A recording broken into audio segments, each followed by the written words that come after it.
He's a horned, dark-haired, fanged creature who carries whips and bells and sticks to beat children.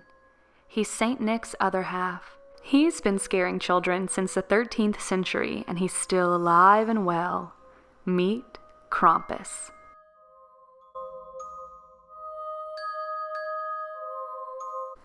Krampus is said to be the son of Hel, the ruler of the underworld in Norse mythology.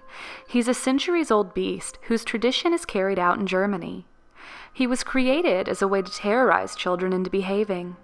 Santa would come bearing goodies, whereas Krampus would snatch up bad little boys and girls, toss them in his sack, and carry them away to his lair to be beaten, and worse. In folklore, Krampus shows up in towns the night before December 6th. This has been called Krampus Night.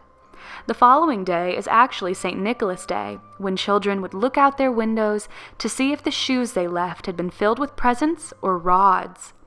If a rod had been left, Krampus was saying he would be back to claim you. And of course, probably to eat you. So if you should hear the jingle of bells on a cold winter's night, don't be so quick to assume it's a reindeer or jolly old St. Nick himself. It may be Krampus, the goat-like demon coming to drag you to hell. And of course, feel free to respond accordingly the next time someone tells you, Merry Christmas. You may want to reply, May Krampus not eat your children.